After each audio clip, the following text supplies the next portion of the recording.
Good morning, good afternoon, and good evening to everyone joining us for today's discussion by the South Sudanese Intellectuals Women Forum.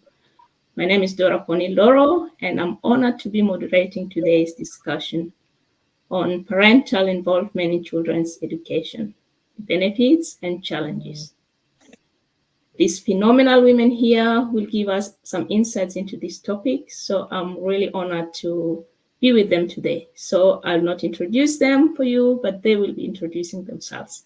So I'll start with you, Dr. Anne. So would you please introduce yourself, who you are, your profession, and what you deeply care about?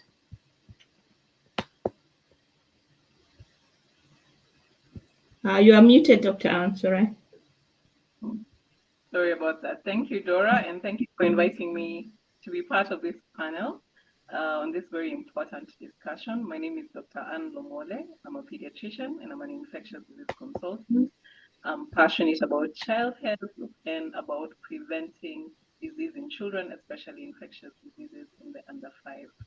I'm so glad to be on the panel today. Thank you. Thank you so much.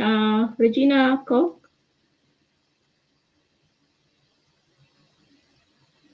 Come, would you tell us who you are, your profession, and what you care about? Hello? You're on mute, Regina. We can't hear you.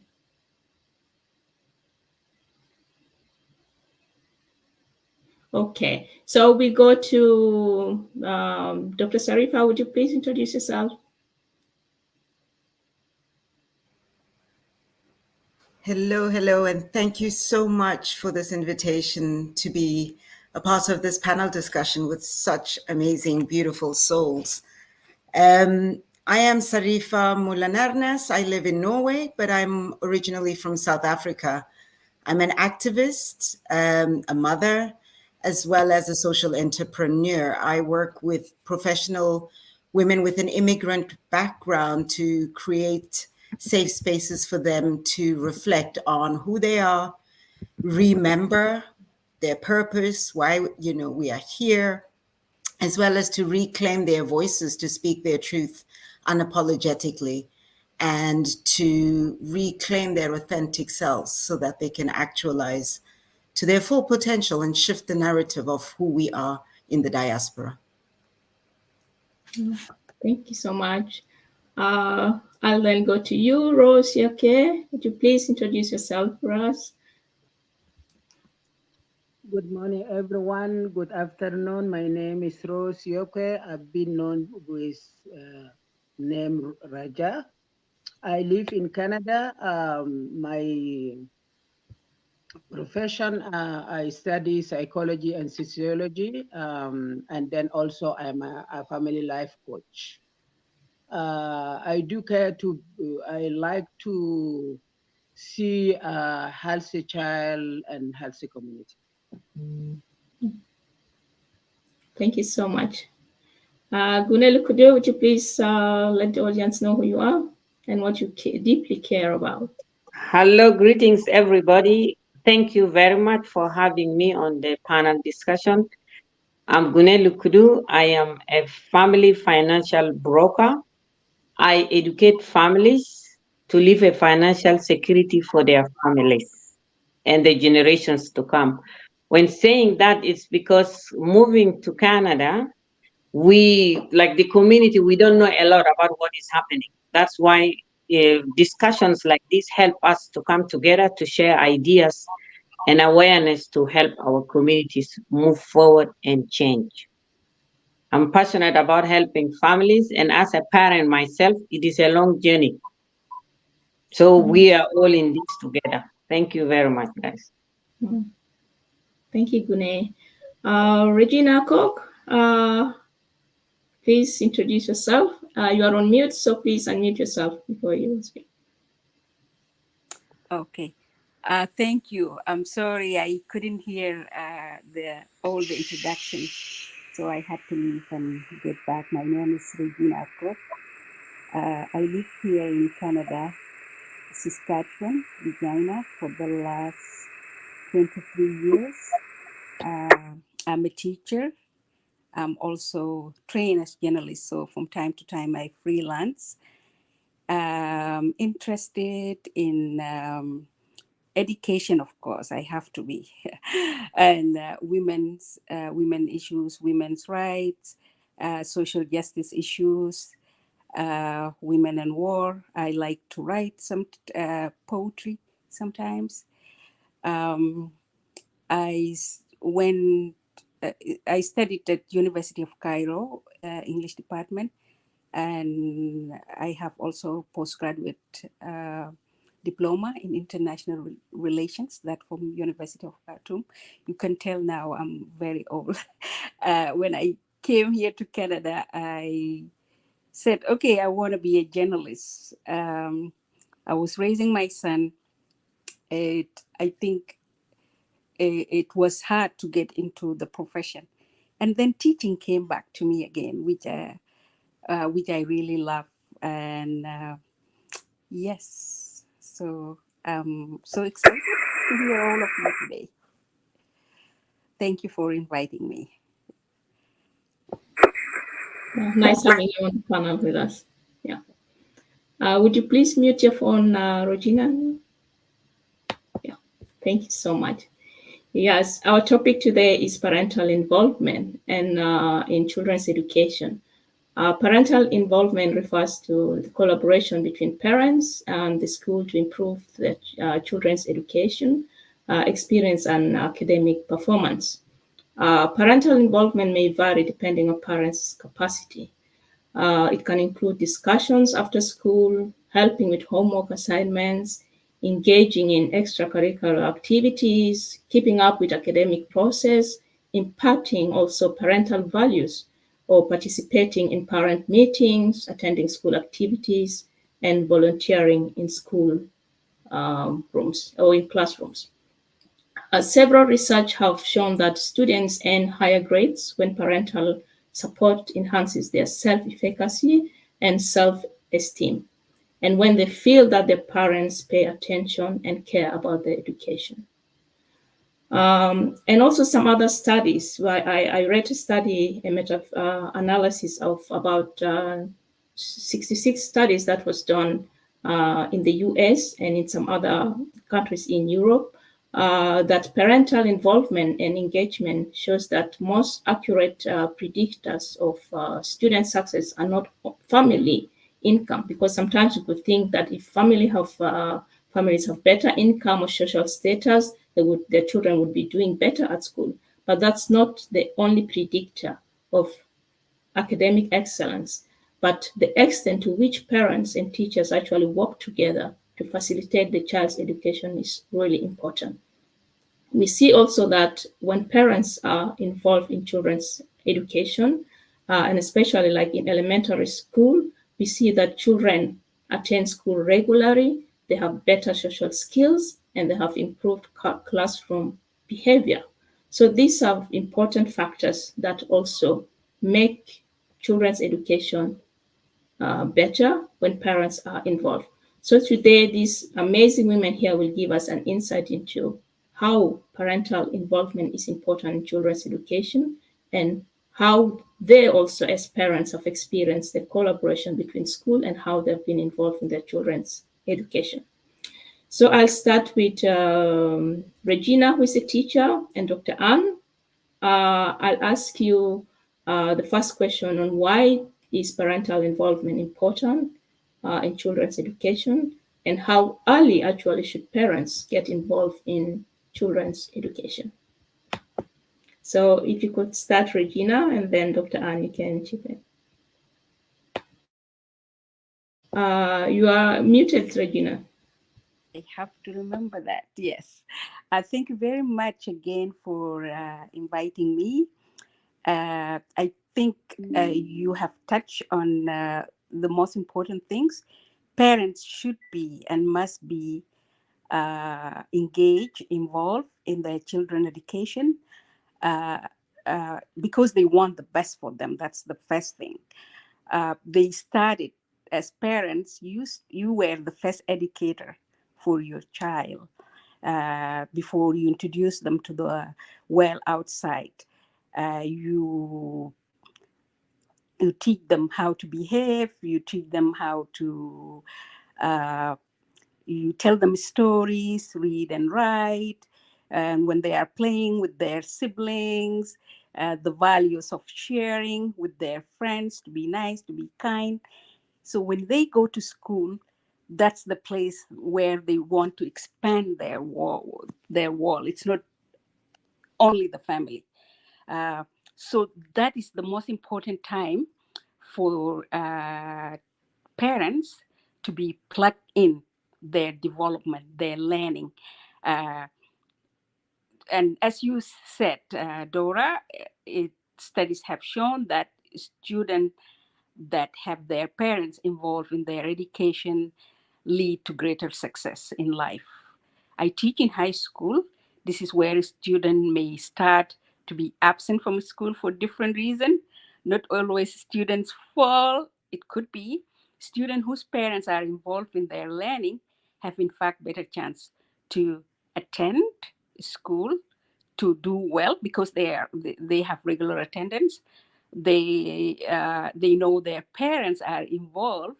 They will watch their behavior. There are different kind of things in this part of the world. So when should parents start that? They should start in early age. So why is it important? When you go to school, when students go to school, you're supposed to know what's happening in school, what's happening in preschool, what's happening in high school, in elementary school. You know, their learning, their strength, any things that they face in school, and living in this part of the world. Some of the things that our students, or especially because could be racism, and it's real. Other things that students are facing, and we will talk about this later. So it's very important for parents to involve in their child learning. It's good for the student. It's good for everyone. I'll stop there. Yeah. Thank you so much, Regina. Anne, do you want to chip in before we go on? Yeah, thank you, Regina. I like it from a teacher's perspective. So some of the reasons why it's important for parents to be involved in children's education is because it also helps to set expectations, both for the children and for the teachers. And when you have a parent who's looking out for the child in terms of education, then everybody does what they're supposed to do. It's been shown to increase motivation in children. It's been shown to reduce school absenteeism. It's been shown to improve their grades. And also, it's been shown that children whose parents are involved in their education have better social interaction skills and are less likely to have behavioral problems.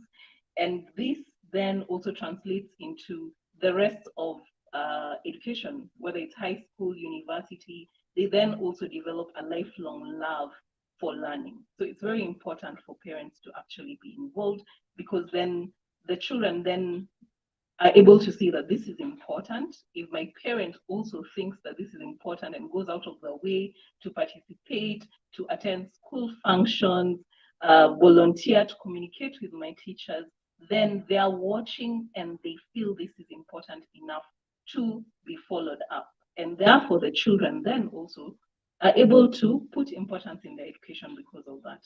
Now, in terms of how early this should start, it should actually start at birth. As someone who takes care of children and sees them at every stage of development, we know that different skills are acquired at different stages, and it's important for there to be interaction between a caregiver and a child for them to learn certain specific skills. So it starts at birth, and at every stage they learn, they develop, whether physically, we call them developmental domains. So there's physical development, which is also a learning process for them. There's social development, where they learn to respond to emotions, respond to their caregivers.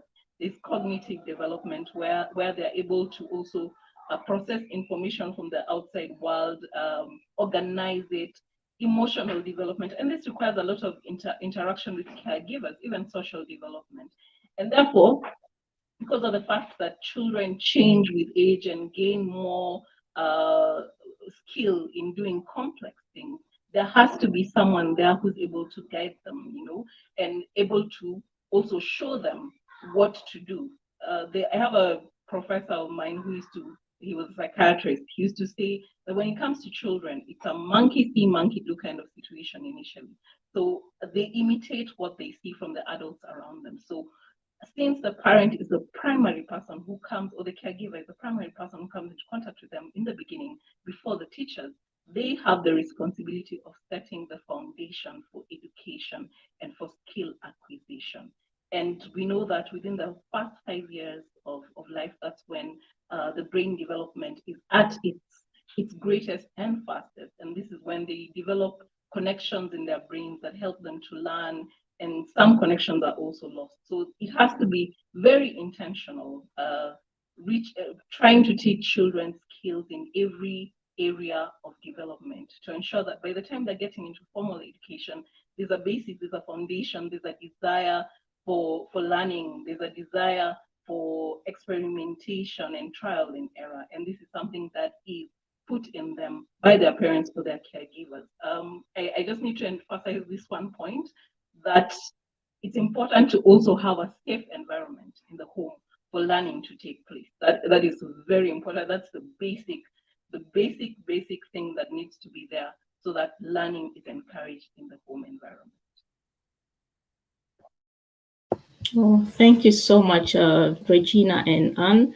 From a teacher's perspective and from a doctor's perspective, these are really important perspectives to look at.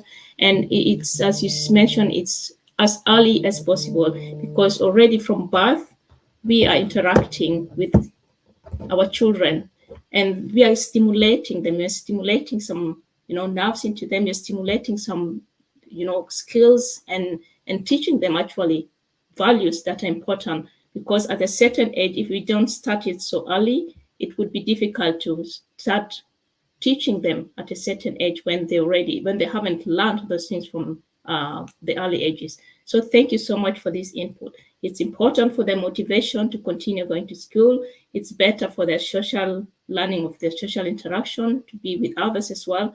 And also for parents, I believe if parents who are really involved in their children's education has a better collaboration with the school, and the school also kind of have a better collaboration with home to give them the information that the parents need to have to be able to follow the children at home. So it's so important, as you have mentioned here. But there is, again, we are talking about parental involvement and parental engagement. Is there any difference between the two, or is it the same thing? And what is the difference actually? So Sarifa, what is parental involvement and what is parental engagement?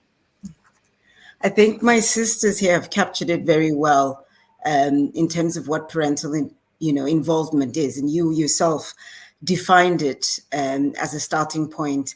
And I mean, I just wanted to simplify it and looked at it as, parental involvement is about parents showing up and doing, the meetings, homework, reading with their children, that has been mentioned earlier, bake sales, sometimes to raise funds in school, you have the bake sales and parents show up and they do. However, it is more a situation where they receive information from the schools in terms of this is what is required, can you help? And on the other side, you have parental engagement, which I say is like parents being. You're being fully present and fully engaging the system in school, as well as your child's education and learning. And it's about taking back that agency, which was mentioned both by Sister Regina and Dr. Anne, about being the primary socializers in our children's lives, giving them that foundation, that education, and the values that will help them engage with kids in kindergarten, in the schools later on in life. So when it comes to engagement, it is fully committed to the process of helping the education process of this child. And further on, yeah, I mean, for me, like I said, when we were having this discussion before going on, it reminded me of South Africa, growing up in South Africa, and the role that our parents played in our education process. And, you know, these are times under apartheid where we had this formal education, and then we had this education that we were receiving informally, that was equipping us with the knowledge about our identity, who we are, being proud of being Black, being proud of being African, of being girl children. So these are the different, because for me, it was like, okay, we're talking about education, but what type of education are we talking about? So we shouldn't restrict ourselves to the formal education, but also the informal, which Dr. Ann touched about what we teach at home. And that is key, because looking at the situation growing up in South Africa, other people, not necessarily our parents, played a role in our socialization. We had grandmothers. I grew up in a matrilineal society where when I was born, I had a godmother, as well as the advisor to the godmother. And these were the women that were given the responsibility of my education as a child and building my personality as a girl child within the Makua community. And so when moving to Norway, that shift and becoming a mother in Norway, I see the difference in being alone and having to raise these children, and at the same time being able to engage with the schooling system that has a preconceived idea of how our involvement and engagement should be in this system. And so I think a lot of us women with an immigrant background coming here without this bigger network are struggling to fully engage. We want to be part of the process of, you know, informing the education program. But we're in a system where it says, no, it's set, this is how we're going to do it, but you can assist in the baking sale.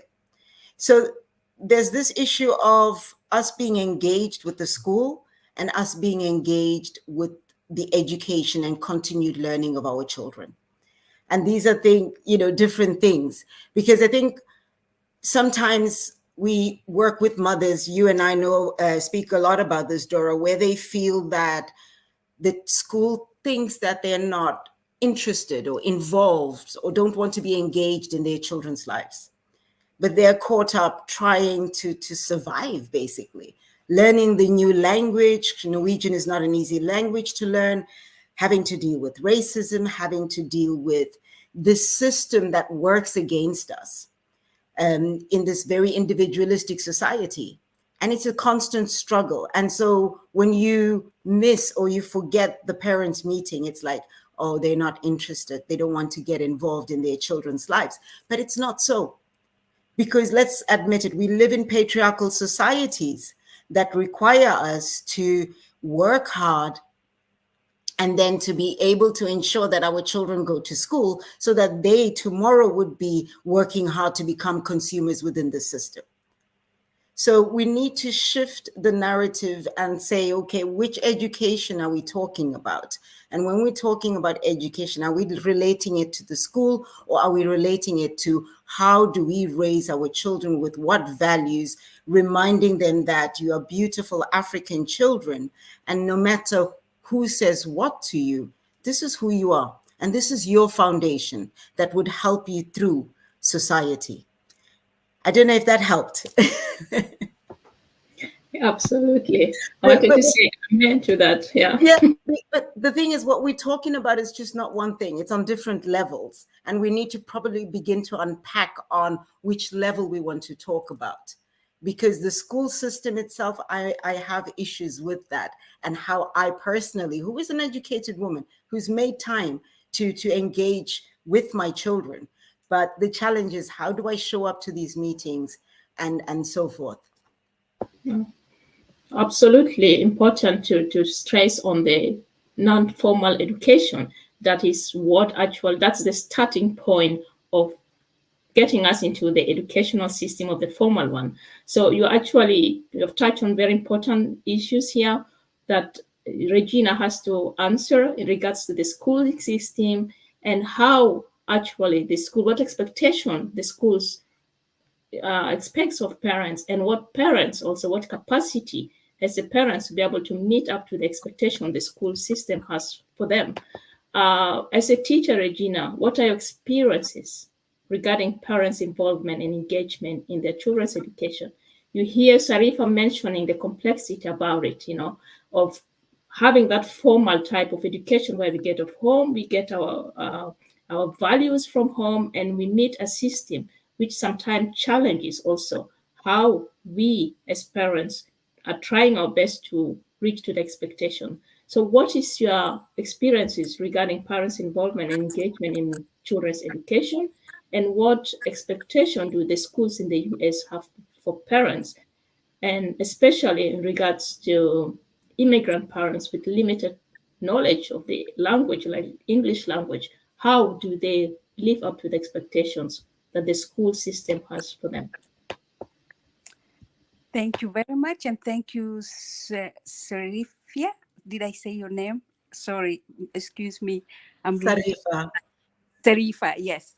Yeah, thank you. I really I appreciate your perspective and everything you have said. And it's all that's what we experience here, even like in Canada, America, wherever we live, with parents to be engaged and as newcomers to new country, the challenges we face. I will talk as a teacher. So the most important, like what I have learned from my experience as a teacher, and I mentioned earlier, I teach in, I came back to teaching in 2018. I was doing every other stuff, different things, like I work in different fields. And I decided that I'm going to, and that was the time my son, so as a teacher and also as a parent, like I will add to this. So by when my son was going to elementary school and high school, by then I was working in the bank. I was raising him as a single parent, and I know these challenges. But because I was educated and I know many families or many women, especially from our communities, do not have not that opportunity of education. They didn't have that education, and many people are struggling with language. People have learned. So, as a single parent, I remember I would be required sometimes, so to between my job and trying to be involved. I know I was involved in my child education and everything, and reading and writing and talking to him, and he's there. There are extra other things that were needed for me as a parent to be engaged in school, to be present there. I could do some of this stuff. Sometimes they could be accommodating. I would tell them to change the schedule. So instead of meeting in a certain time, if I have to meet the teacher, I can meet them after school or early morning before I go to my work, things like that. So what is important here, I'm sorry, I'm talking in circles, like not in linear. What's important here is it's really, I can see as a parent experiencing that and being in the system right now, how hard it is for many parents. Not as mentioned earlier, it's not because the parents don't want to be engaged. It's not because they don't like they don't care. It's just because we had different kind of education when we grew up at home. It was different, and here is different. So most parents don't understand that. If leave alone if they don't read and write, let's say they learn English. So in elementary school, there was this system that they send home to sign. If parents don't know this, they will miss that. And sometimes kids, if you are not encouraging them, they will not tell you. So that's why, even if you don't, I would love for parents, South Sudanese parents, immigrants parents, at least know your child. Despite the limited knowledge you might have, your child will teach you too. Make him feel comfortable, make her feel comfortable. So you know what's going there in the school, who are his friends and their friends. So as a teacher, what's important, to go back to the question of involving parents, it's my responsibility to do that, to make sure that's happening. And it's not my responsibility alone as a teacher. It should be the administration, and should be supporting that, to provide that. So the most important thing here is the C word: communicate, communicate, communicate.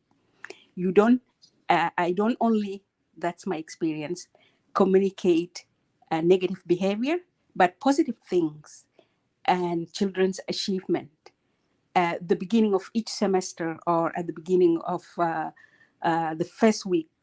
That's where we are right now. So that's what we are doing: communication, writing letters, writing emails to parents, introducing ourselves, what we are going to be doing, what we are teaching, what are the expectations, things like that. It's very important also as a teacher to be open and transparent. And to be able to do that, I need to build the trust between me, the student, and the parent or guidance, because sometimes for different reason, some student are being taken care of other people or foster families.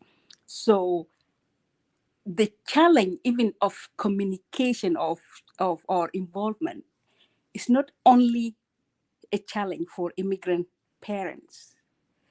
It's even in mainstream society for different kind of reason, for different that could are different than us. Maybe at home, the parent is facing other issues, not for economic issues is one thing, or they are facing things like addiction, which if they are addicted to substance or to alcohol or to different kind of things, that's for different parents, then they won't be present in their children's life. They won't be. So we are trying also to accommodate, not to be judgmental, to invite, to accommodate their schedule, to meet the parents where they are. And also the most important things is, I think is parents want to know that, okay, that we genuinely care about their children, their well-being, their interests, their likes, their social,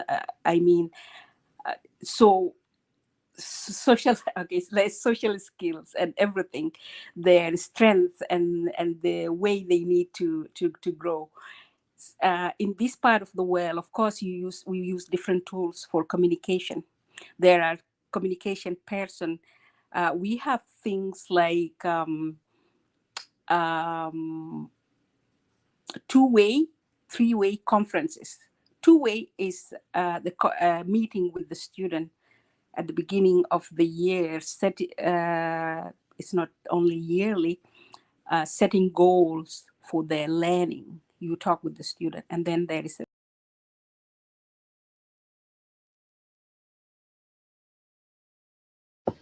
Hello, Regina.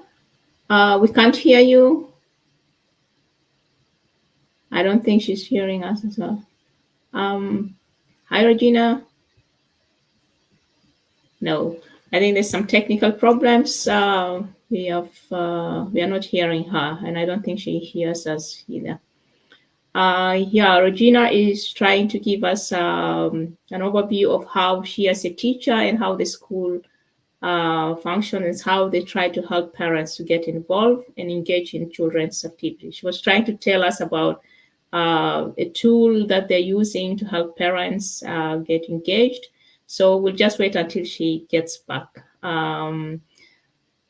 The next person I was going to ask question is Gune, and it's regards to and how you as a parent yourself and a community leader, what has been your experiences getting involved in your children's education, and what has been the expectations that you have towards the schools your children have attended, and what has been the barriers or the challenges in getting involved and or engaged in your children's education.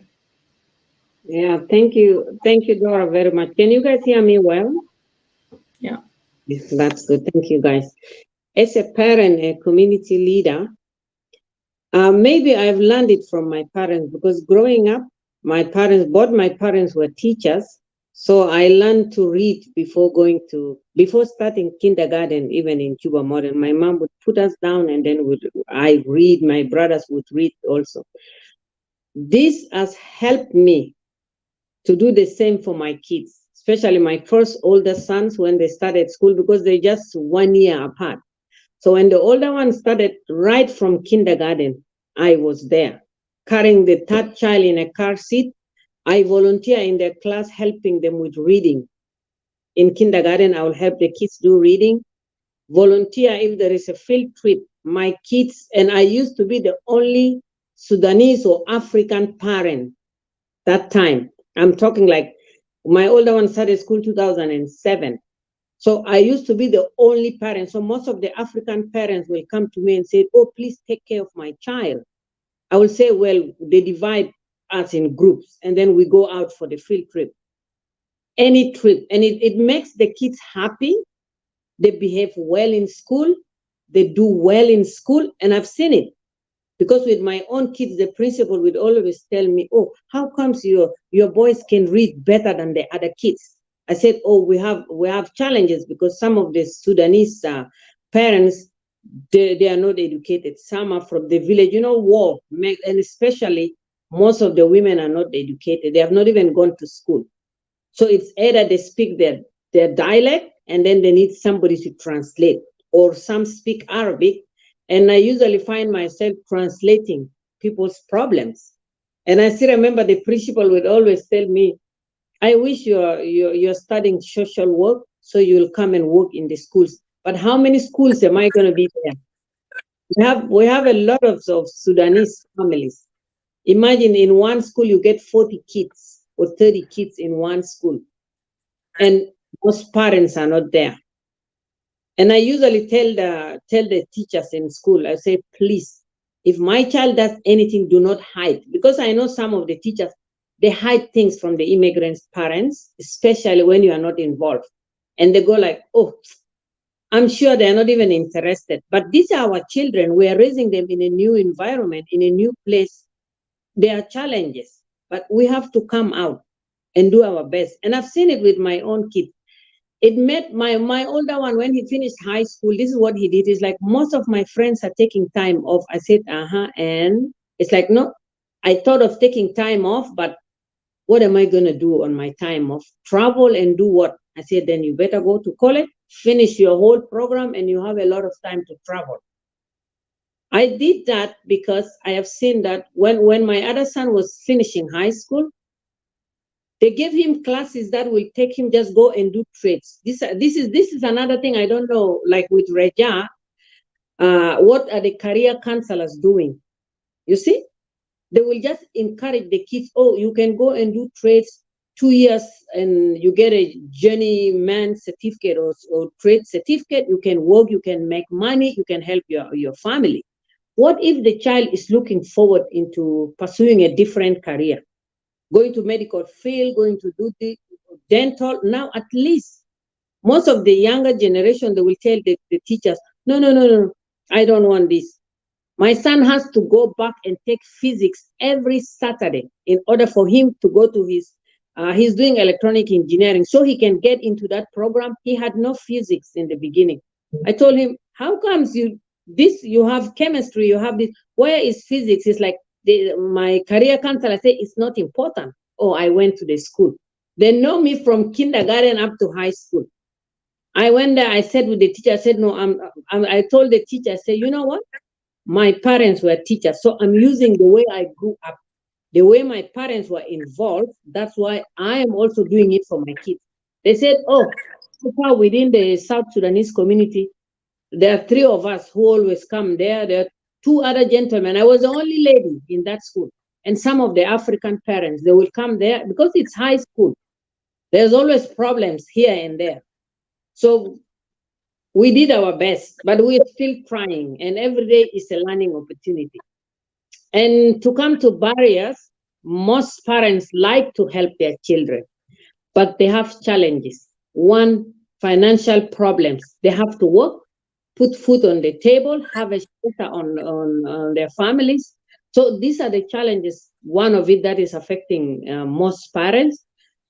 And language barriers. Language is a big thing. And most people come here, they just settle to start to work, pay bills, and they continue living. Suddenly you see yourself 10 years, 15 years. You have not even gone to see who is the teacher of your kids. You see, it is a big problem. And most people, cultural differences is a problem. I met one lady, South Sudanese. You know, South Sudanese is big. The lady, it was winter. She went there with a blanket. And I was like, I walked in and the principal said, can you talk to that lady? I said, which one? She's like, I'm sure she's from your country. I said, how do you know? Because look at me, I'm dark, right? So the principal was saying, oh, I don't know what to say, but she speaks a language we don't understand. So the lady was actually speaking in our local Arabic Juba. And she came from there. And how did she's like, I've been living in Juba for 5 years. They lived in the UN Unimex camp. And they moved to Canada from there during the war, 2013. So I looked at the lady, I said, I started speaking to her in Arabic. I said, my sister, where are you from? She's like, I am from this tribe. I said, no, I'm not concerned about the tribe. How can I help you? Number one, don't come to school carrying this blanket, wrapping it on your body. You see all the moms, they wear like pants and they put on a jacket. Please wear well. So the kids, when they see you dressing up well, the kids are happy. Don't do that. So and then whenever there is a problem, the principal will call me. Can you come to the school? Because I work evening. So daytime, if I'm home, she calls me, we have a problem. We have a kid who is doing that. We're calling the mom. She tells the school, oh, this is your problem because the kids are under your care the whole day. I will worry when they come home. Just imagine. I wish when we first came there, channels that even the community can volunteer and educate other families to know what is there, because people don't know when you come to a new place. And it's a challenge, and the challenges are there. And then sometimes, you know, the parents, the husband will say, you take the kids to school. I can't walk them to school, especially if you live close. Or the woman would say, I can't take them. And there's always conflict in between. Problem arise when you want to do this, you can't do everything at the same time. So these are most of the challenges we face. And I've seen it with most parents. Every day is a learning process. We are forcing ourselves to do it for the kids, to make their lives better. But anyways, thank you guys. Thank you for highlighting, especially how you as a parent were able to get involved and engage in your children's education, and especially challenging also the teachers. You're talking about the career guidance that kids get at school, and especially in high school, where kids have been advised to take something, a subject that these teachers think they would be capable of doing it, but they have aspirations of doing something different. So I would like you to touch on that, maybe Raja or Sarifa, a little bit on that. But then Gune, you as a community in Edmonton, I follow you. I see you guys are doing really great, trying to support the parents that that maybe don't understand the school system, or as you mentioned, maybe don't speak the language. They have also other issues that make it difficult for them to follow their children's school activities. How do you as a community support them, apart from what you are doing yourself alone? But the South Sudanese community, is there any specific program that you have to support the parents and the children that need a bit more guidance from? Sharifa mentioned the aunties, the elders in the community that have played an important role in her life. Do you have such elders in the community to support these children whose parents can't support them because of different issues? Thank you very much. As a community, we should always work together to build, and maintain a welcoming environment. Within the South Sudanese community, it's very challenging because of our worst enemy is tribalism. That is what is affecting us. But we have the Sky Club. It's a homework club that was established by one of our elders here, known as Joseph Luri. Even our sister Rita, she works there every weekend. That is one of the only homework clubs that at first he started sharing it with South Sudanese communities. For those of you who have kids, they start from elementary. They have volunteers from the Faculty of Education or Psychology and all this. They come from the University of Alberta to help the young students, and even the ones in high school. I used to drop my older boys there to go and be supported, especially with their homeworks if I don't have the time. But the homework club was very successful, that we have seen most of the students doing well because of the volunteers. Sometimes they work one-on-one. They help the kids with reading. So far, that's the only thing that is helping. But again, some moms don't have the time to drop off their kids. They will ask the owner of because that thing was a community thing. Whoever created it, they will tell you, if you want my child to attend the homework club, please come and pick up the child. So they ended up having a van, because sometimes I've seen those of Rita, they will pick up 6 kids with a van. That is part of the community van to drop the kids off. So we always do what, as a community, the parents are always encouraged to make the time and commit to their kids' schools. Come out, know what is happening, and volunteer. Imagine I've been volunteering from 2007 up to now, and my kids do what? They said if there's any parent volunteering, when they see there's no African parent, my own kids, they will put my name down. And the school will call me. They go like, oh, mom, are you going to be able to volunteer? I can't say no, because if I don't go, my child will be, my older son, and even the second, they will stand at the door of the bus and they will cry until I get there. They will not get into the bus. So when the parents are there, you see the kids very happy. They do well, they behave. They even volunteer in their school activities to be leaders in the school. My other child was coaching basketball for younger kids, because he knows that when my parents come to help me, I am comfortable. I can do what I can do. But within the community, we always work together. Some people come to get the support, some don't come, but it's a work in progress, and it takes time, actually. So Reja can even share, because she's part of the community. We all live in the same place. Yeah. Thank you. And as the saying goes, it takes a village to raise a child. So we need each other. We need the community to be able to support our children, and the parents who, for different reasons, might not be able to be there for their children. Sharifa, I wanted to comment, or Raja as well. Yeah. Yeah. Well, I'm listening to you, and it's very impressive. And at the same time, I'm thinking, oh my God, I hope she doesn't burn out. No, because you're juggling so much. And for me, I just think of the settlement process in Norway. And to an extent, yes, in as much as it's assimilationist, it's a good system. And I think, listening to what you're saying, there's a lot that government should be doing in terms of orientation and helping these families settle in the host country.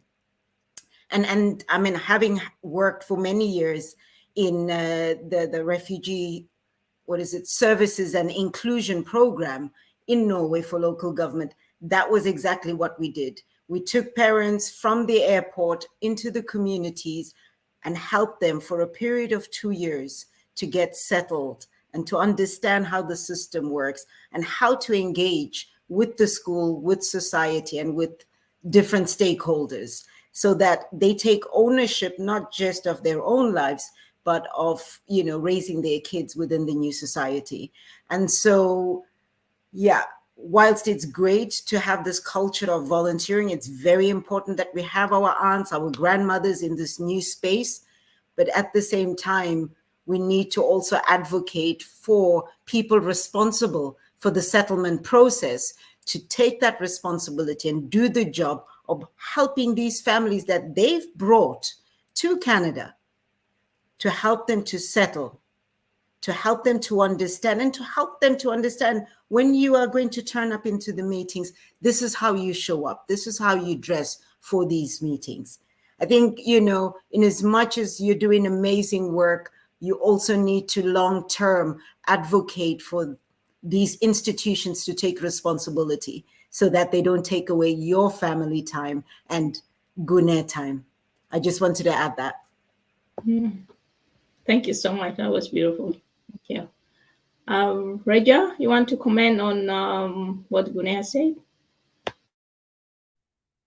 Yeah, really, it's so helpful for us to listen as a parent. It is so important to the parent to involve in their kids' education, because will help the child to be more engaged in their school work, and then also they're gonna be better at the school, and then they love to stay longer at the school, because some kids or some youth, when they love the school because their family or their parent always involving to know what they're doing without judging them, whether they're struggling in different subjects, so that they can have intervention, early intervention before entering to the high school or university. Like, for example, I remember my daughter, I have 3 adults. My oldest one, she's 28. Because of our involvement, me or the dad, they've been in private school since we came here 22 years. But always my husband, because I was going to school, also I was working, but always we put number one, checking our kids at the school. Even you have to show up without let them know you are coming as a parent, so that you can see them how they behave at the school, how they socialize, because the social skill is so important. We need to encourage our kids to have friends. This why we need to be friendly with the other kids at the school. This why it is more important when the parent, but because of lack of some parent, they I don't want to judge them, but because they came because of the war, they didn't, maybe some of them, they didn't go to the schools, like Sister Gunesi said. But still, we have a lot of professional. They can help. If you seek help, like the homework club with Brother Kicheri, he's doing this for a long time. We can see a lot of South Sudanese, they enter the university and the college because of this, a little help. If they're struggling in maths or in physics, so that you can have extra homework. I remember my kids, 3 of them one of them, she has two bachelor degree, one in criminology, and the other one she finished just recently psychology, and then she want to do master degree in counseling and psychology.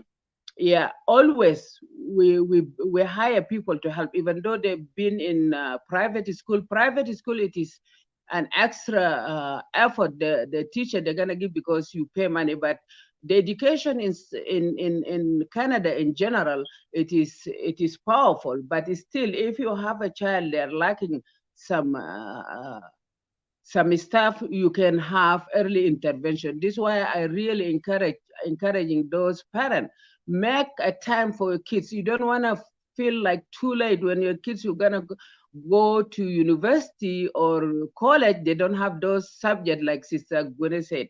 I remember my daughter, she was going to grade 11 before she entered university. She's so smart because the racism gonna be there if we like it or not like it, because they've been going to school in private school. We pay money, even we don't have money, but because we make our kids' education is more important. My daughter, when she was going from the Christian school to another Christian school, the counselor don't want to put her in a class of English -1, -30, sorry, because when she was moving to another school, they want her to get the English mark, but it took like 3 weeks, and then the teacher put her in a level. It wasn't her level, because she studied English since she was young. And my husband and me were mad, but the counselor, she said they need to wait until the government send her mark, and then they're gonna put her in a right class. And then when the counselor saw the mark after 3 weeks, saw the mark she got in reading and writing 90% in English, the counselor was shocked. How come you black, this is yours? And then my daughter said, yeah, this is issued by the government. This is why if we are not involved in that, even her self-esteem gonna be low. This is why I encourage parents, whether you are immigrant or refugee, you have to involve your kids schooling. I know this, I used to work with this immigrant 13 years, working with immigrants. I facilitate program for kids. They've been apprehended by Children's Service. And then I work with these Somalians. I really proud with those moms, Somalian moms. They're always involving, even though they're struggling with English, but they always ask support. Somebody or social worker or support worker, they help them. This is why if you're sick, you're gonna fight, because you don't. We came here to make the education better for our kids. If you didn't go to school back home, it is okay, but you need to make sure to involve in your kids' schools. Thank you. Now, thank you so much, Regina. Those were really important points. And early intervention, as you mentioned, is really important. And having that time to invest in our children, if we don't have the means, but invest our time on them, because that's really important.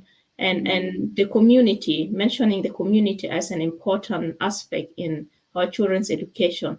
But again, making the people responsible to take the responsibility, as Sarifa mentioned, that the government, the people who have accepted to bring the refugees here, should also take part of the responsibility. And collectively, working together, will be able to help us and help our children also cope with the education they're taking.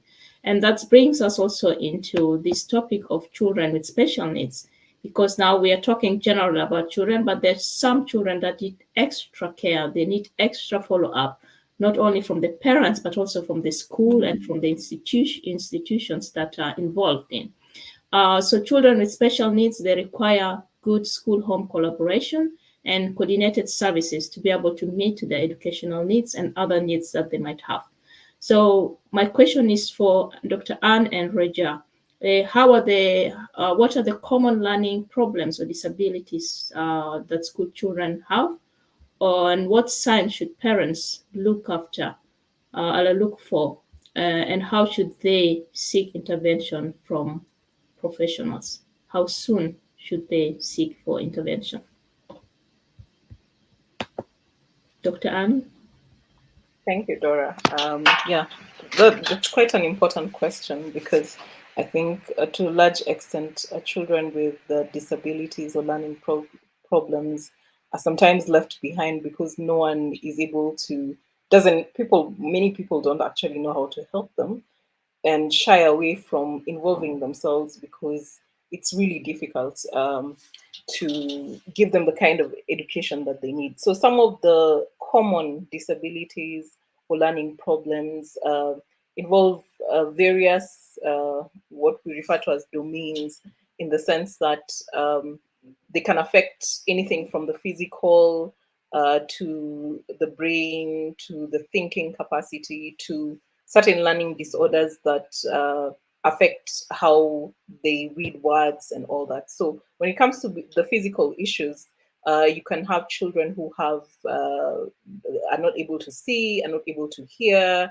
are not able to talk because of physical inability. You can have children who have chronic illnesses that interfere with them going to school, gives them a lot of absenteeism, and might even interfere with brain function like epilepsy. The other common learning problems are social related learning disabilities like autism, where children have issues with socially interacting, are unable to interact with their peers, are unable to communicate.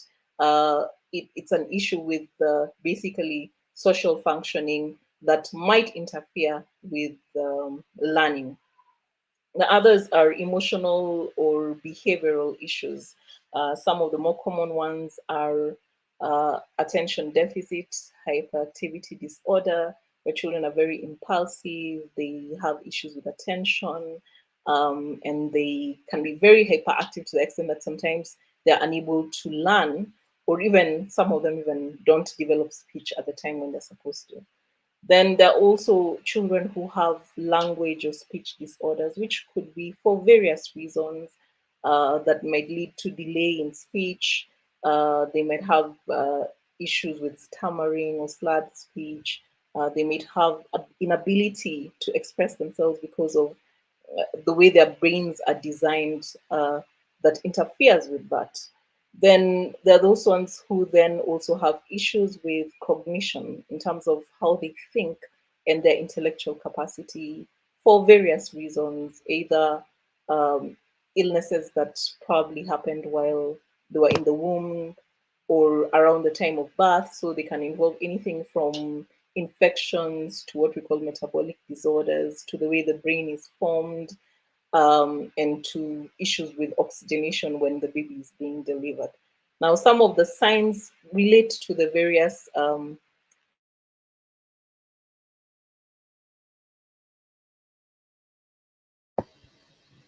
are on mute, Dr. Anne. I don't know what happened. Let me get this. Yeah, you sorry. started saying, talking about the signs. Yeah, some of the signs are easy to pick up and some are difficult to pick up. So I'll just mention a few. If you find children who are having difficulties keeping up with schedules, they have issues with emotional control, they have difficulty understanding certain words or concepts that don't really relate with their age in terms of development. Some of them may have issues with mastering skills that you would expect in a particular child at a particular age. Then many of them might have issues with confusion in terms of time, confusion with words, confusion with numbers. Some of those learning disorders that include things like dyslexia, dysgraphia, issues with writing. And then you might find that they have inattention, overactivity, impulsivity, and that one relates more to the behavioral disorders like ADHD. Uh, Social interaction might be an issue. They're unable to relate with their peers. Those are signs that relate more to things like autism and autism spectrum disorders. And then for others, you might start noting decline in school performance, withdrawal, especially when it comes to the teenagers. And one thing that people need to remember is about bullying and the fact that that can also lead to issues with learning in school. And these children withdraw, they might start abusing substances, they might get into peer groups that are not exactly leading them in the right way. So those are things also that need to be watched out for. And for the younger ones, some of the disorders that occur lead to regression of skills that they have already attained. So you find a child who was already talking is not talking anymore, or their speech seems disordered, or they're already walking, they're able to coordinate, then you're not seeing that anymore. So the signs depend on what exactly is going on with that particular child and can range from behavioral to social to what we call cognitive function, to skills in terms of motor skills, whether they are the gross ones, walking, sitting, and all that, or the fine ones that require you to be able to write and do actions that are very specific and that are have to be very well coordinated. So those are some of the things to watch out for. So if you see children who have hyperactivity, inattention, they seem to always be forgetting their things, they're having memory issues, they don't seem to be grasping concepts, even though their peers are. They are overly emotive, aggressive, or they are socially withdrawn. Those are children that you need to pick out and really concentrate on, because some of these things are very undercurrent and difficult to see, and it needs people in every aspect, the people taking care of the child, whether it's the healthcare person or the teacher or the parent, to be on the lookout to see these signs and to be able to flag them and intervene. I don't know if there was another question you had asked me that I should be answering. No, no, that was a question, and I think you really gave us an elaborate answer to that. And just growing up in South Sudan, going to school with kids that might have had learning difficulties, but have been called stupid. You'll be beaten up because you are not able to read and write. You know, and there's no help at all that could be given to these kids. So it's so sad to see that many kids that could have been maybe at least picked up so early with the difficulties that they have, and at least given help. But then again, it's the system that we grow. Yeah. We were living it. We don't have the facilities to be able to see that. And then these signs have been interpreted differently. And children are punished for that, and even maybe sometimes the parents as well. It's like maybe you haven't done what you were supposed to do, and yeah. Unfortunately, most of these children are labeled as indisciplined, and then that becomes what they're known for until the end of time. But what people don't realize is that these are actually issues that affect the way they behave. It's just the way they are made. And if people don't realize that this is not indiscipline, this is actually a symptom of, let's say, ADHD or autistic spectrum disorders, because of lack of knowledge or ignorance, then these children are relegated to, oh, we can't sort this one out, they are abandoned, and people just give up on them. The other thing to note is that when it comes to individual children, they are all different, and even the way they learn is different, and the way they develop is even different, because there are those ones who are faster and there are those ones who are a bit slower. There are those ones who learn better when they're given visual images, and there are those ones who learn better when they hear. So I think for a long time, our education systems didn't look at education that way, that sometimes you have to tailor education depending on the individual, depending on their strengths, their weaknesses, the way they learn, those things that make them them. So you tailor it according to that. The general way some of us were brought up and taught was that everybody was just taught the same way. And so the people who were not able to deal with that, they lagged behind. And as you said, they were called stupid, they were called unintelligent. But the reality is that they probably had specific issues that would have been sorted if someone had paid attention and decided to try and discover this particular child.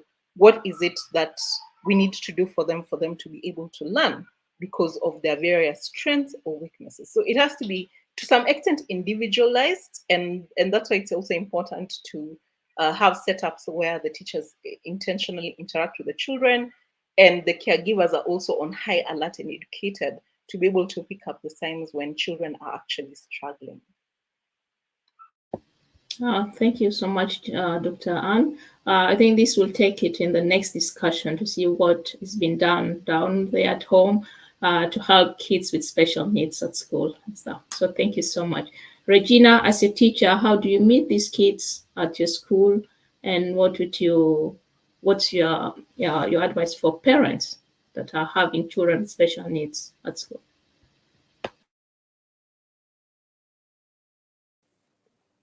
Thank you. Can you hear me? You can hear me. Okay. So yes, children, there are many issues. Like as a teacher, there are, of course, because in Canada, most schools in most provinces, they have resources for that. Like they have teachers who teach kids with special needs, and they are diverse.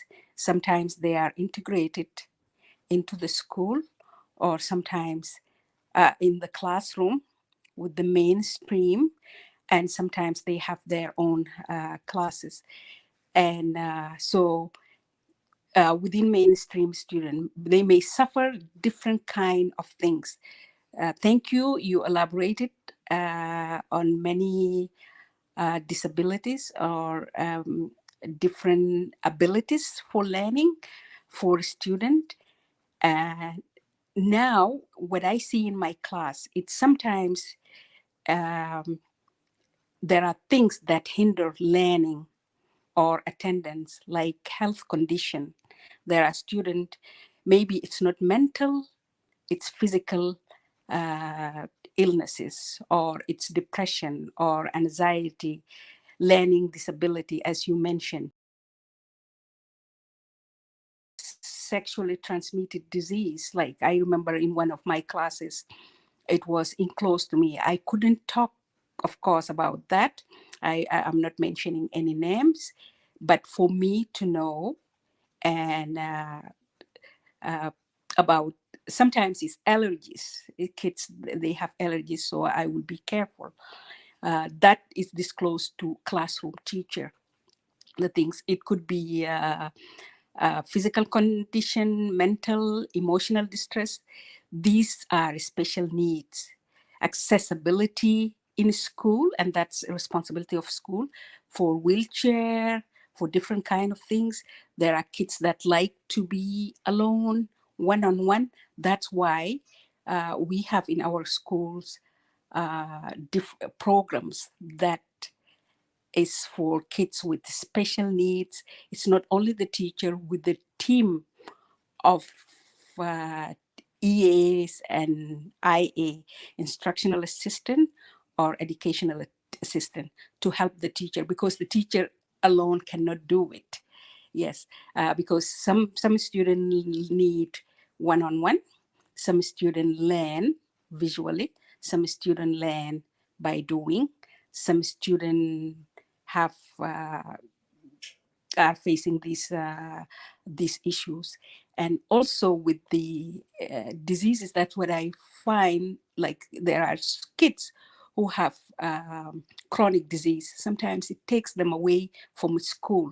So I need also to be aware of that. That's why I need to be in contact with the family, with the student constantly, not as a teacher alone, but to use all the resources that we have in school, like counseling, like nursing, like we have the resource officer, the police officer is there in school to teach student. They communicate with teachers, students, parents on daily basis. They educate on different topics, mental health, general safety, addictions, and what is legal, how to use social media, because sometimes we don't know that, so they don't get what's legal, what's not legal, so the student know at an early age how to behave. And sometimes those resources or resource officer, they work as mediator. What's important here, as a teacher of color, I would, or a Black person from Africa, in Saskatchewan, we don't have many, not only in terms of teachers. I wish representation is very important. That's why you see your issues are in the center. When you have people who understand their issues, cultural issues, different situation, and to reach out. So I wish there are counselors from immigrants. There are teachers. There are learning resources, different kind of things. So yes. So Dr. Ann, you mentioned a lot of things. Yes. So like in preschool, if you as a parent engage and you already know what's going on, you could detect or see these kind of things from early, like trouble learning colors, trouble rhyming words, trouble with coordination. Okay, they can't tie their shoe indoor. So like in Canada, because it's very cold, and student usually, especially in elementary school, have two set of shoes. So outdoor shoes, leave them out, not outside, there is place for it, and then indoor shoes. So these are the things they assess in the beginning to see that kids are with high school student. You will see if they can follow direction. Can they stay organized at home and at school? Can they understand verbal direction? Can they learn fact and remember information? Read, spell, sound out words, write clearly, may have poor handwriting. Well, handwriting is another issue because these days nobody writes. It's especially in elementary because they're still excited and they want to learn. But with high school, that is a different animal.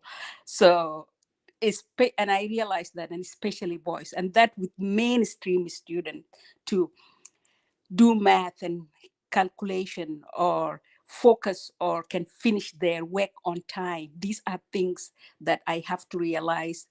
Maybe they have some condition that maybe it can be mental sometimes. It could be issues that happening at home.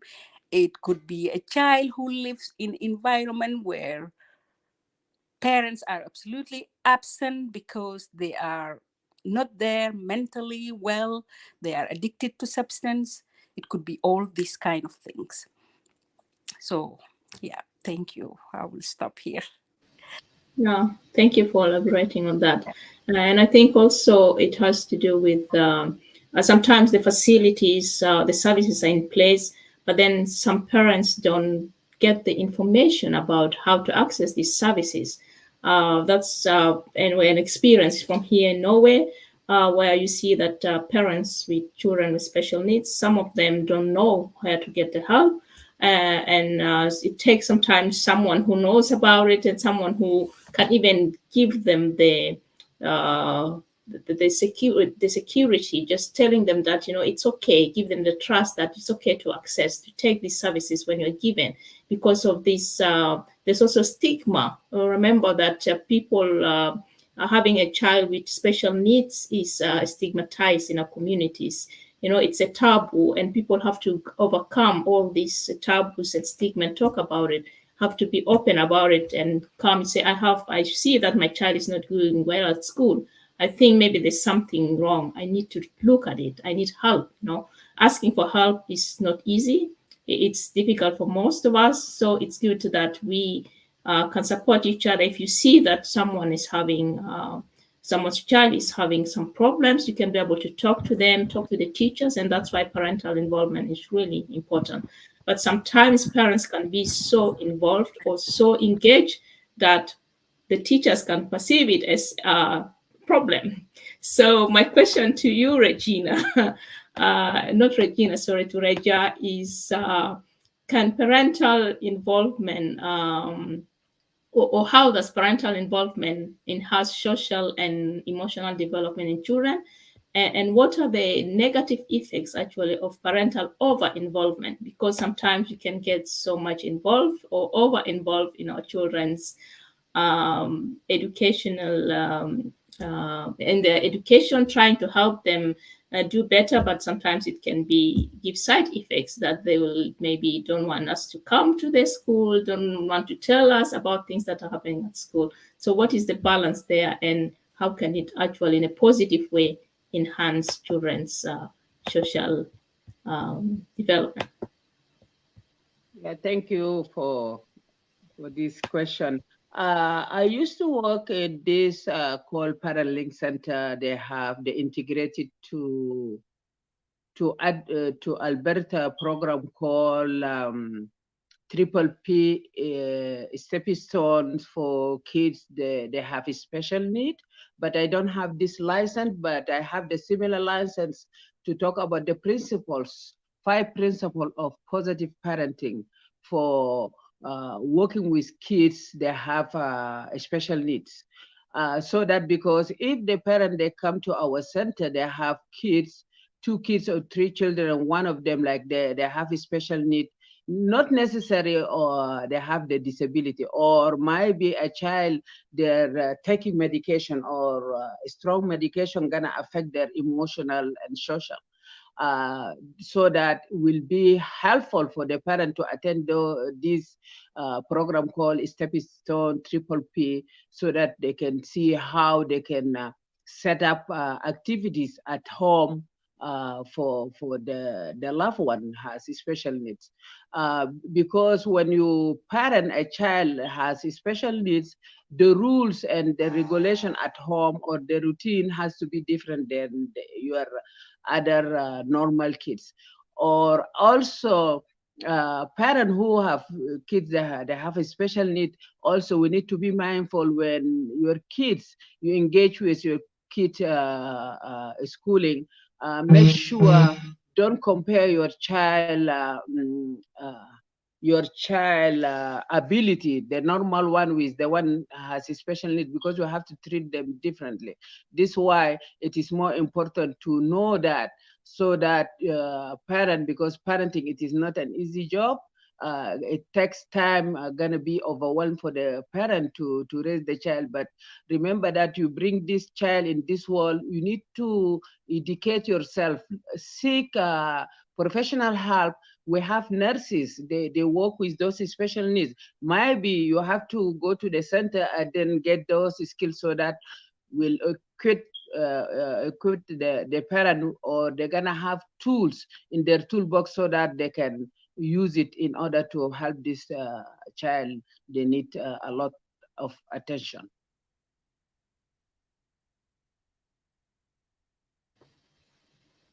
Okay. Thank you. Anyone wants to add on the over-involvement of parents? Sariba? Do you feel sometimes you get over-involved? Yeah, I mean, again, according to whom? I know sometimes the teachers would think that I'm too much, but for example, I was called, to the school. We're discussing my oldest daughter, and one of the things was she was too loud and she talks a lot and yada, yada, yada. And I posed the question, okay, if you think she's too loud, where do you think it comes from? And the teacher looked at me thinking I must be crazy. What do you mean? And I said, if she's talkative, where does that come from? And I think I can relate to Gune when you said, your kids could read before they went to school. So she was getting English homework, right, to read. And she was already reading Harry Potter books. Obviously, she'll be bored reading half a page of an English text. Give her something, challenge her. And again, I think what Dr. Ann said is very crucial, that we need to actually have an education system that sees every child as an individual. And I think that's where the challenge lies with the challenge I'm having with the school, where I become too much because I'm always, turning these questions and saying, why do you think that's so? And look at my child and look at what her needs are within the classroom to be able to address these other social challenges of being loud, being noisy, being talkative, and all that. But very quickly, I'm just looking at time because I unfortunately have to run at latest 20 to 6. But for me, Dr. Anne and Miss Rose, I think that's a workshop on its own. Because, I mean, there's things that you mentioned, Dr. Anne, the symptoms and all that, that I think a lot of parents would benefit when you take each aspect and unpack and also tell us the symptoms so people are on the lookout. And I mean, we probably, between Dora and I, wouldn't mind inviting you to one of our workshops when we're working with parents here in Norway to be on the lookout and aware. Absolutely. Thank you. Thank you, Absolutely. Sarifa, for the points you've added. Anne, you would continue again telling us the overall, having an overall good health and support from home is key. We have already heard it in supporting children to stay at school, to be able to follow up their school work, and for parents also to be able to support the children. You being a pediatrician, what are the health problems you would see in children at early ages, and how would you prepare the parents in regards to the complications or the challenges that they would meet later, starting at school or even from this early age as in the kindergarten? Thank you for that. It's actually a very challenging thing because there's a lot of denial, even with the parents themselves, when you tell them, okay, this child is going to need special attention in school. This might be a long-term issue that you have to deal with, and it's going to need very many people, basically a multidisciplinary approach. And some of the things I think Regina mentioned, she talked about chronic illnesses, that lead to a lot of absenteeism from school, issues like asthma, heart disease, things that affect the brain, like cerebral palsies, epilepsy. These are issues that you have to deal with daily that are going to continue for most of these children until the end of their life. So you have to be able to tell them that, yes, these children require an education, but at the times when they need now the healthcare aspect of it, then that has to be sorted first before we think about taking them back to school. Then some of the other health problems affect primarily the brain, and I've mentioned cerebral palsy, epilepsy, and this basically affects the function of the brain. So the brain is formed in such a way that it doesn't grow the way it's supposed to be, and they don't learn the skills they're supposed to learn eventually.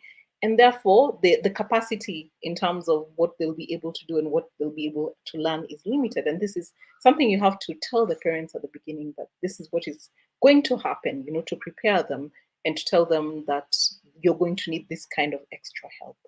The others are the behavioral issues that we've mentioned, what we call developmental disorders, including autism, where they have to be taught to be able to socially interact with other people in the environment. They have to be taught sometimes to communicate in specific ways. For those who have attention deficit hyperactivity disorders, they have to be introduced to routines. This has to happen in the home and the school environment. Some of them end up having to actually take medication for it. And some of these things get better at times, some don't. And this is a reality that you have to prepare parents for, that this is a child who they will have to always be involved in their life, whether it's through the education phase and sometimes even in adulthood. Some of the other things that affect in terms of the ability to learn are what we call hormonal disorders that might lead to mental retardation. And one very common one is what we refer to as hypothyroidism. This is a hormone that's produced that helps with brain development in the first few years of life. And in the West, it's very common for them to screen for that. In Africa, not so common, but it's one of the most easy to prevent causes of mental retardation. So these are things that when they're picked up early, then you can intervene early, and then the children never develop these issues. But if they're picked late, then you have to actually tell the parents that this is what you're going to expect. Some other things like syndromes. Syndromes are basically disease entities where specific things are seen together. And one of the more common ones is Down syndrome, where these children have specific features when you look at them, but they also have issues in terms of their intelligence. Some of them have mental retardation, but it's a spectrum. So you have to be able to tell the parents that the capacity of this child is going to be this. You need to help this child to this extent, and it will get maybe a little better, but you can't have too much expectation. So you have to manage expectations. Then for physical disabilities, Regina talked a bit about the children who now have like issues with the muscles and the lack of coordination, all that. Of course, that will interfere with them accessing services and doing certain things in school, like playing sports. This might lead to even issues with self-esteem. Now, these are children who will need what we call occupational therapy. They'll need physical therapy. They'll need schools that have the resources to ensure that access. Some of them need home care. And of course, most of them will also need psychological and counseling services. So each intervention and the way you prepare the parents depends on what you're dealing with, and you have to always know that there's a spectrum, but prepare them, for the best and the worst. Manage expectations. Don't discourage them, but tell them that there's help available and there are people who are willing to walk the path with them no matter how long it takes. And for some children, yes, things get better. For some, they don't, but you're able to give them the ability sometimes and the capacity to do a few things for themselves. There are those who you might never be able to, but that intervention, and I have to emphasize that it has to be done early. And that's why I say it's important that people have knowledge, people have exposure, so they're able to pick up these things early and then get these children to the right services so that either progression can be delayed or they can be able to be sorted in the early phases so that eventually their skills improve and they're able to learn a few things according to their capacity. Thank you. Yeah. Thank you so much. It's such an important, I think, preparing the parents.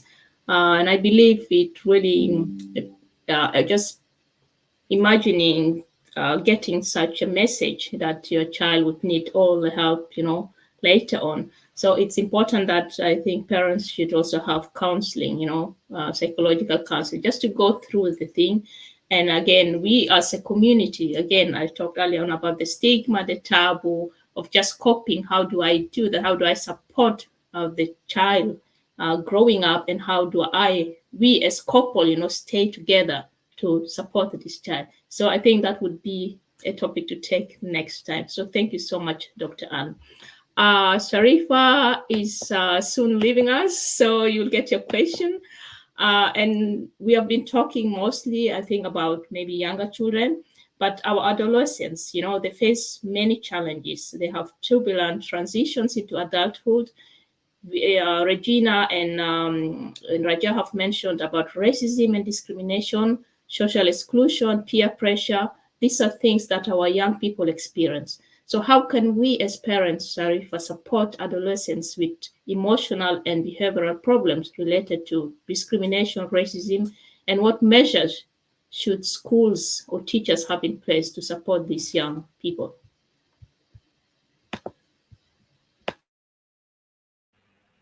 Thank you, Dora. It's a big question. There's a lot to unpack here.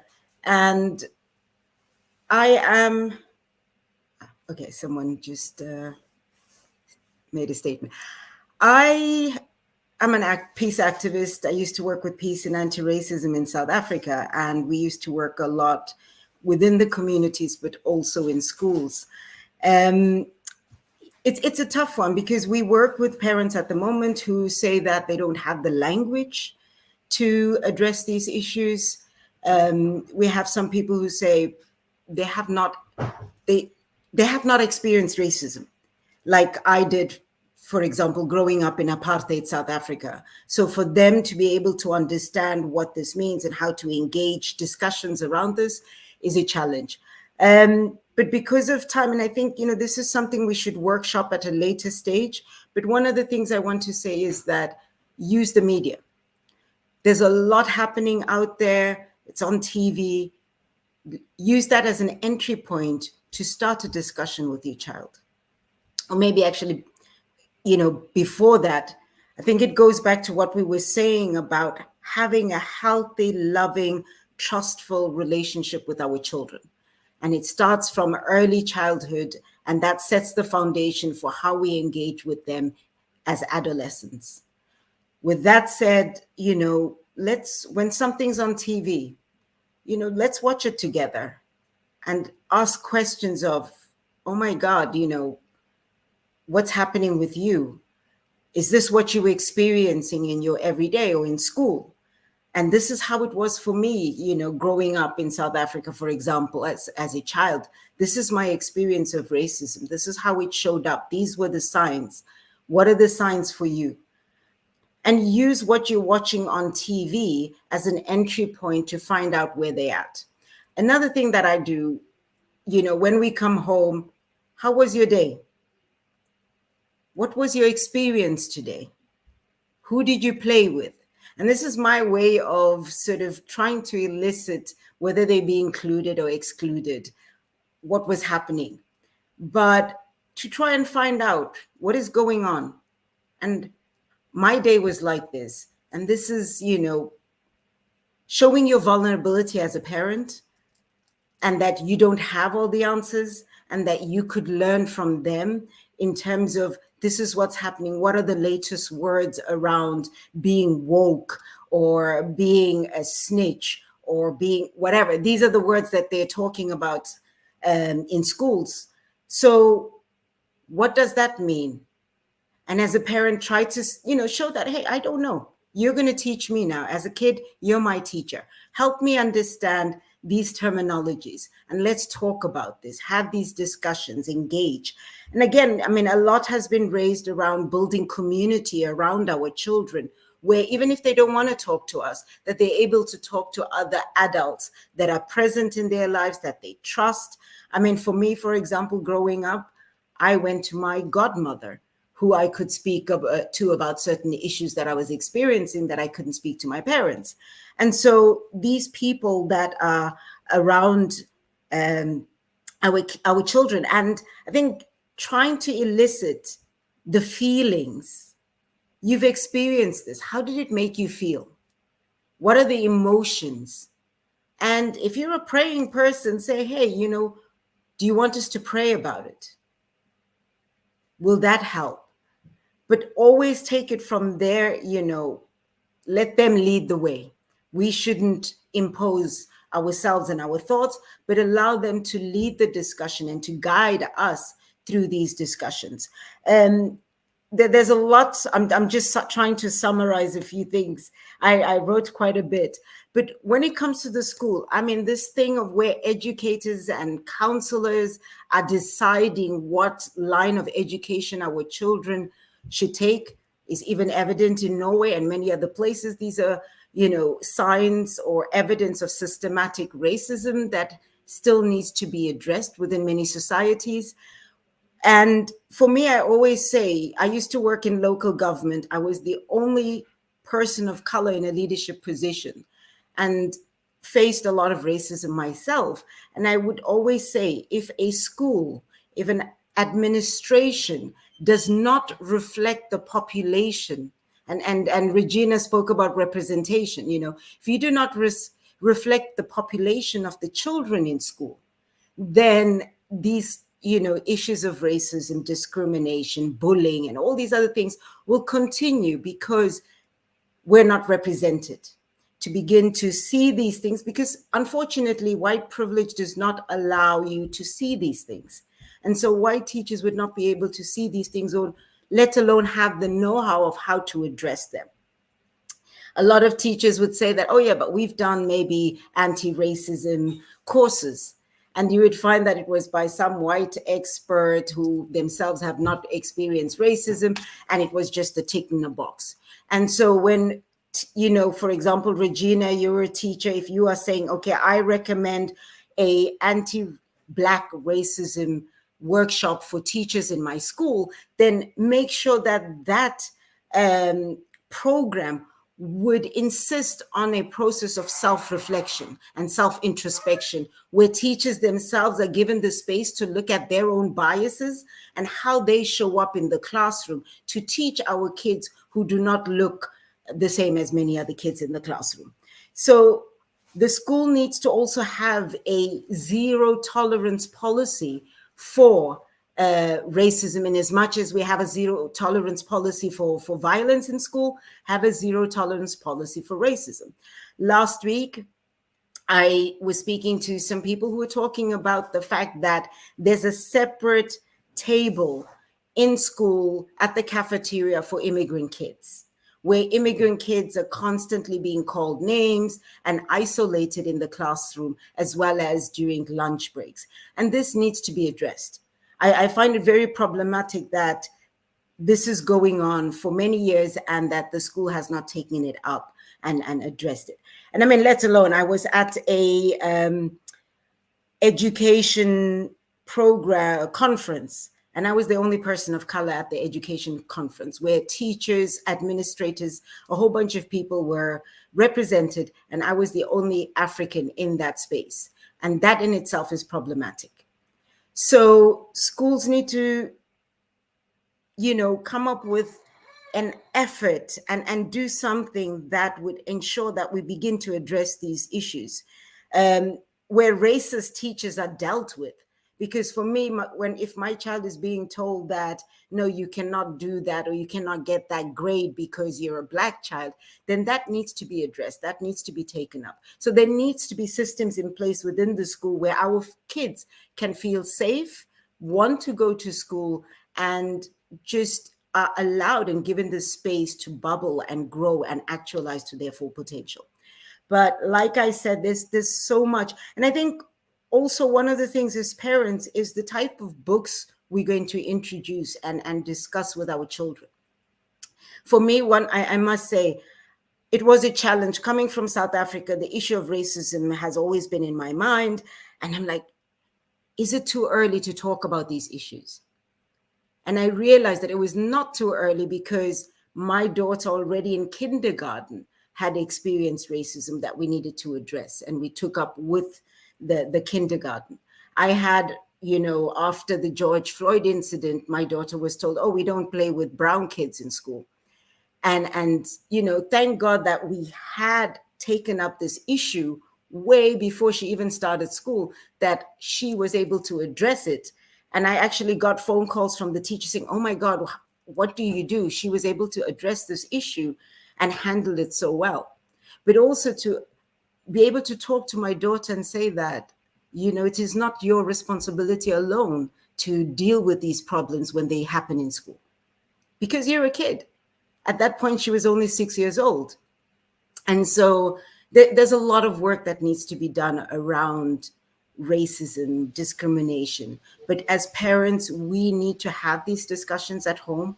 We need to create a safe space where they feel comfortable to be able to talk to us, but also introduce them to books, information, podcasts, whatever's out there that reaffirms who they are, their identity, to be proud of being South Sudanese, for example. I must say, having grown up in South Africa, I am grateful. I grew up in the Umtapo Center, which was a Black consciousness organization.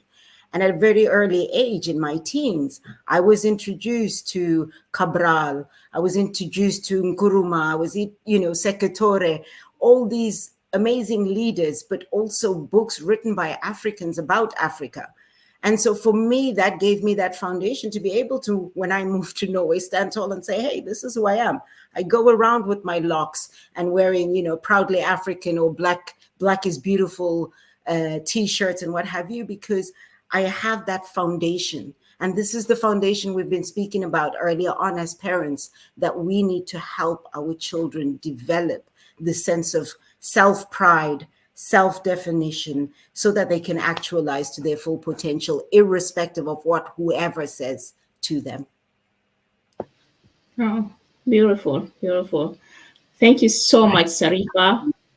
Thank you so much. That was really great. And I think it's this holistic approach, as you're saying, giving the space for children to talk about these issues and we accepting them and even be able to talk to them about these issues that are so difficult and preparing them for what they can meet up there and also having the system and policies in place to be able to challenge it.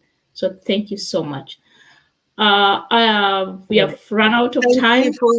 Thank you for having me, Dora. I'm so sorry, but beautiful ladies, it was lovely to meet you. I have to go. Thank you so much. Have a blessed weekend. Thank you. Yeah. And for you, ladies, before you leave, please, your final remarks and recommendation moving forward. Dr. Anne? Thank you, Dora. This was amazing. I've learned a lot from all the panelists, things that I will also apply in my own life and with my daughter, who, as I said before we started the discussion, this has been very eye-opening for me. Even with the reading that I've done, there's some things that, of course, when you're not aware of, you don't do because you don't know the benefit. But now with this discussion, I think the benefits of parental involvement are glaring, basically. So we have no reason to say we can't be involved. On my part, all I want to say is that everyone should be on the lookout, whether it's the parents, the caretakers, the teachers, the health professionals who come into contact with the child. Be on the lookout for any abnormal behaviors that don't correlate with the child's age. And if you see that, do not be afraid to seek for help. Go to your local doctor, go to your pediatrician, have them assess the child. It's better to be cautious and be wrong than to sit back, relax, and then you miss the window period for intervention. The other thing is that it's important that intervention is done early. And therefore, same point, be on the lookout, don't be afraid, look for help when you need it. Now, the other thing is that denial is a very big issue when it comes to parents. And sometimes it's the teachers who pick it up fast. When they tell the parents, they're like, no, it can't be that. Then they go to a physician, and this physician tells them the same thing, and they deny, and then they go doctor shopping. And in that runaround, then there's delay in sorting out the child. So it's important to get a second opinion, yes, but if two people have the same thoughts about a specific thing, then it's more likely to be true than not. And intervention that's early makes a difference for many of these children. The other thing is that there has to be collaboration.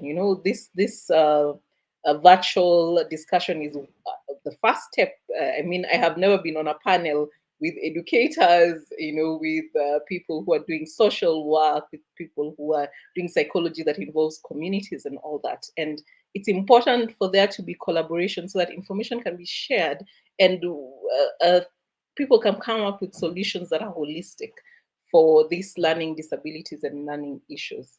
The other thing is that parents have to understand that some of these children are going to need long-term help and long-term intervention from multidisciplinary teams, and they should not give up.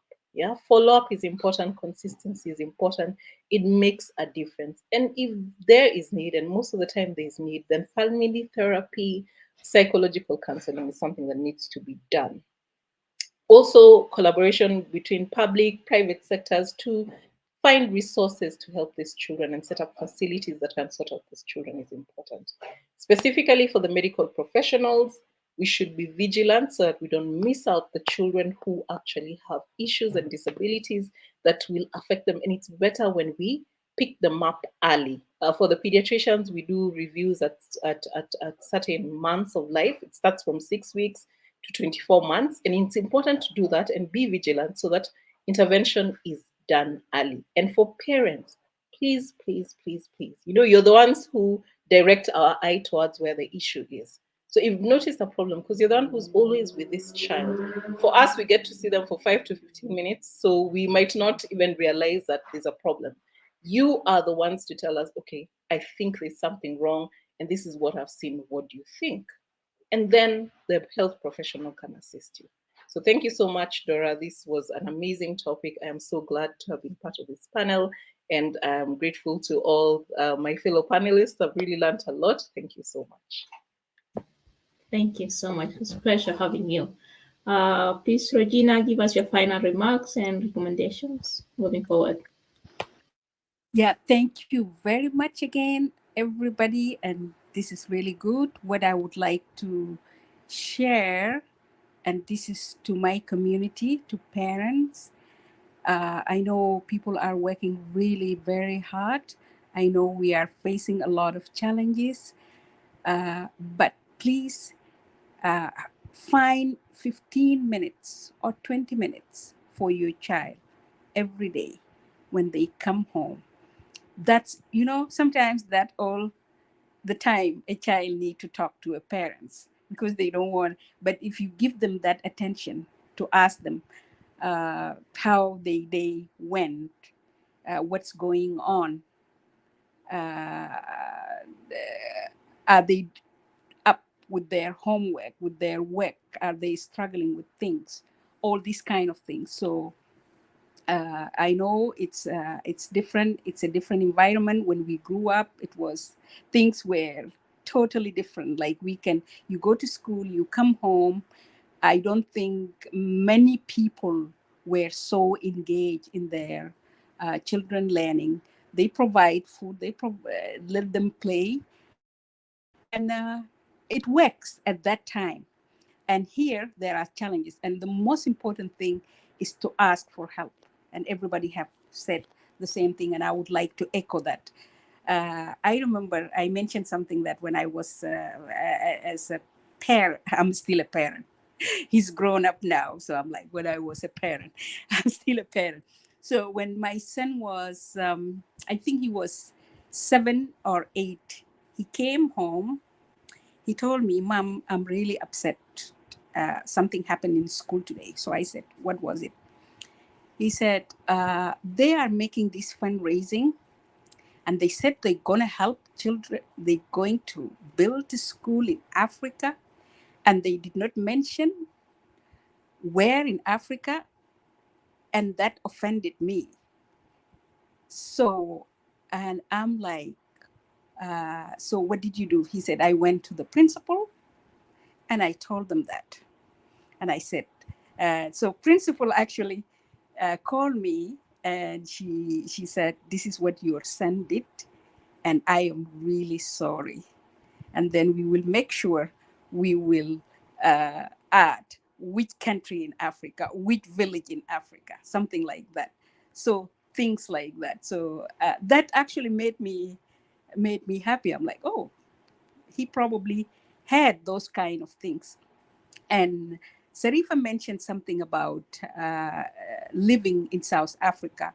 So issues of racism and stuff like that were already there in her consciousness growing up, which is different from a lot of us. Unless you go to school, you watch, you see, you experience racism, and sometimes you're not aware of it.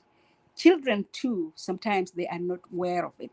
So I like the idea of using the stuff that we see in life. I like the idea that something we watch on TV, and let's start to talk about the things that are going on these days.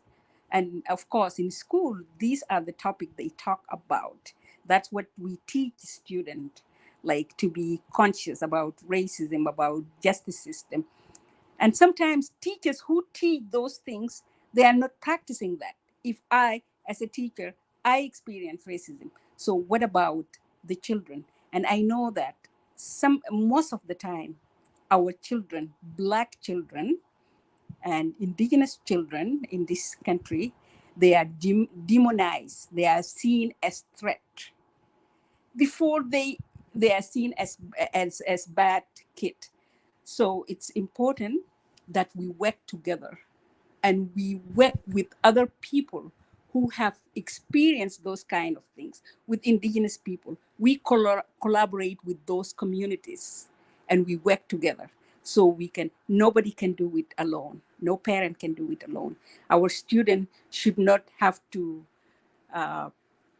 it's good. I said, I was happy my son was able to say that, or your Sarifa's daughter was able to do that. And many kids are able to do that, but it shouldn't be their job alone. It should be the school system. It should be the teachers. It should be the community. And I think the way forward is to ask for help. I'll stop here. Yeah. Thank you so much, and continue the good job you're doing at school. Thank you so much. We need you. Gune and Reja, give us your final remarks, and if you can add a little bit in Arabic Juba, that would be really great. Thank you. Reja? Thank you so much, everyone in this panel. I really learned a lot of powerful information. As a team, my encouragement for the parent, really, you have to spend time with your kids so that you can know whether they're in daycare or at the school. You're gonna know their day, how was their day, and then so that gonna help you to discover if they're going through discrimination or through like difficulties at the school, and then also the early intervention, like don't wait until you're gonna discover your child have like speech delay, like the family doctor gonna say, okay, your child has a speech delay. You have to take your child to do this called ages and stages screen. It is more important, even though your child is not sick or they don't have delayment. I know I used to work with the hospital 12 years ago.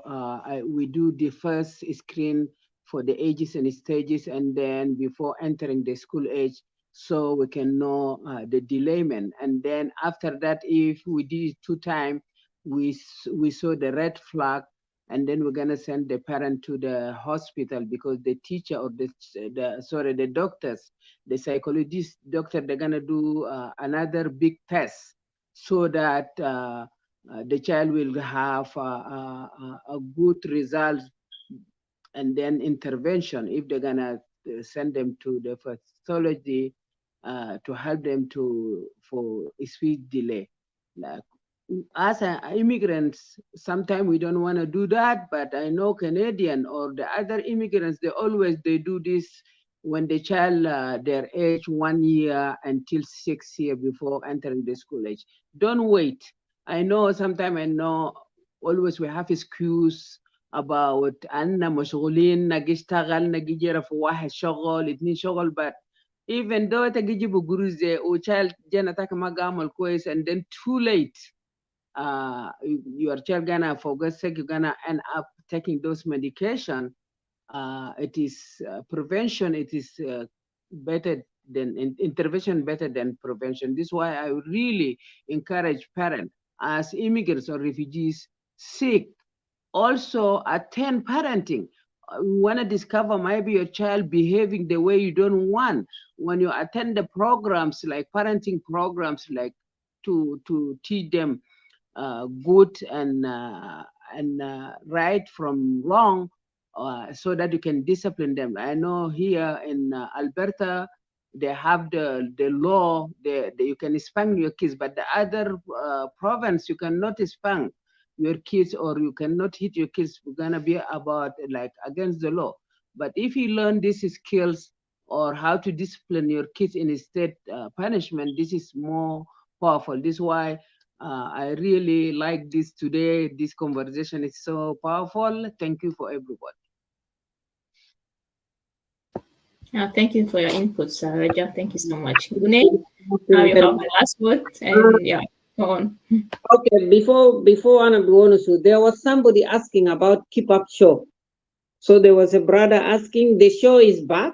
Our schedule was up and down. That is why we couldn't. Anna Magder Jayani, Anna Kangistakal weekend. So Hasadanna Gistakal Monday to Friday. That is why the show is back. as Anagonus about our cultures and traditions, Pishot and Nadagde. It comes Saturdays, baby Lel. So you join us to keep up short of Ligan Nainak, and thank you very much. And that brother also had a question about why are fathers not involved. So mushkila tanna fathers ta South Sudanese, I'm talking on Hajalana Gaino fi Edmonton. Abu Had Ketir Almon Gistakal Bilel, Ogija fi Bedwes Ogija Num. Oma indu zaman gisibu musuliata iyale nuswan. De Hajalana Gaino, even fi Junub Sudan Haja defi. Wole du jena regal de shokol tamara. Rojalle bez gijer mon gistakal giji buruz gidafa fi hajata bet. Hata fi hayata bara de fi diaspora de nuswan gistakal. Rujal gistakal. Sometimes gisibu iyal bara, iyal biga giraba nefsa ma television, ma shunu. That is why mashakil tanna ketir ka community as South Sudanese. Ashan kida, this is one of the things parents mafi fi madaris ta iyal. Lakin hajal wahid, madaris zato umongi play role le. Masalan, fikan nizam iyal ta ikan sokar fi kindergarten, bijibu juap, fi katifuela bilesegu fi jacket ta jena bedahar. Asan ita umade, taman daima ne yafi fi bet. Takita la jacket ta jena de ita biligosinu, informational matters there in jena. So these are things all parents they can read. Mon bagar, lakin parents taningija, jacket de kan jena ya gela harigu jacket de fukta mar of information de shunu. So Madar is also my other point. They should encourage. They have to be respectful. In what way? Itagidakal fi office ta admin de admin assistant. Itagidakal before you go to the principal. Kawaja dega enta komzere, especially nuswana swede. Bainta min rasta kelari kurenta. So whenever ana can feel, I always say, oh, I hope everything is okay. Yala ta biligo junubina bika luga mafire mundi bileta ni. Kaltiza te haja algiku tanna mazu jafe madaris de. Dana jamaregi aliswanna. Ana gala wel haja libis takon quest kanta mbija fe madaris de. Libis takon quest mata bez ja libis nak tifinja tani zerita dakal marathon demdana mudiran ke longal malis rija fa arabia ana ya berashi leta jena takiri.